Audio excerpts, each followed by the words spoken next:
This week, Anthropic found something strange hiding inside its own AI, something that changed how the model behaved when it thought no one was watching. OpenAI released its most powerful model ever, but the US government made it slow down first. Meta launched a new AI tool, and within days, people were furious about it. And Reddit is now fighting off 25,000 AI spam posts a day. Here's everything that happened in AI this week, in under 10 minutes. Whether you love AI or hate it, almost every company right now is chasing OpenAI. On July 9th, OpenAI released GPT 5.6, its most advanced AI model yet. But here's the interesting part. This model didn't launch the normal way. A few weeks earlier, the US government asked OpenAI to slow down. To release it only to a small group of trusted partners first, instead of the whole world at once. So for a while, GPT 5.6 was only available to about 20 handpicked organizations. Then, this week, the government gave the green light. And GPT 5.6 went public. The model actually comes in 3 versions: Sol, the most powerful one; Terra, built for everyday, balanced use; Luna, designed for speed. And it's not just text. OpenAI also launched something called GPT-Live this week, a new voice model that can listen and talk at the same time, almost like a real conversation, no more waiting for your turn to speak. It may sound like a small upgrade.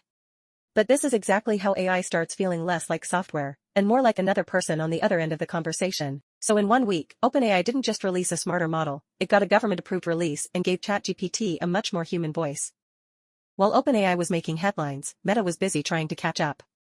This week, Meta launched Muse Image, its first-ever AI image generator, built by its new superintelligence lab. It's now powering more than 30 new AI effects across Instagram, and it lets you type a description and get a realistic image back, or edit real photos with AI. At first, it actually sounds pretty cool. Here's where it gets uncomfortable. Muse Image also lets you tag someone else's public Instagram account, and use their photos to generate AI images. Automatically.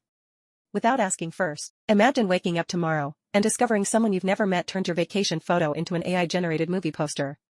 That's the reality for anyone with a public Instagram right now. Meta says you can opt out. But a lot of users are asking the same question: why wasn't this opt-in the first place? So Meta got its big AI win this week, and its first AI privacy backlash, in the very same breath. This next one is the strangest story of the week and maybe the most important. Anthropic, the company behind the Claude AI models, published new research on July 6th about something they call JSpace. Here's what that means, in simple terms. Think of it like your own internal monologue. You don't say every thought out loud. Claude appears to have something a little similar, not consciousness, but an internal workspace where information comes together before it responds. Anthropic built a tool to look inside that hidden space, and they found something surprising. It behaves a little like a workspace, a small, privileged area where the model can hold ideas, reason with them, and sometimes plan ahead, all before a single word appears on your screen. To be clear, Anthropic is not saying Claude is conscious. They were very careful about that. What they're saying is, this hidden reasoning space resembles some theories of how human thinking works, not that Claude has feelings or awareness. But here's the part that matters for AI safety. In one experiment, researchers tested whether Claude could tell when it was being evaluated, basically, tested. When they removed the model's ability to privately notice this, its behavior changed. In one particular test, the model went from refusing to blackmail anyone, in 180 out of 180 tries, to attempting it 13 times out of 180, once that internal awareness was switched off. Researchers aren't saying Claude suddenly became dangerous. What this experiment shows is that understanding what's happening inside an AI may be just as important as making it smarter. This research is a big deal for one reason: it might give AI companies a new way to check what a model is really thinking, not just what it says. All of this is happening while governments are stepping in more than ever before. Just a few years ago, AI companies could release new models whenever they wanted. Today, governments are starting to treat advanced AI the same way they treat powerful technologies like nuclear research or cybersecurity. This year, the US government created a new process where the most powerful AI models have to go through a security review before they're allowed to launch widely.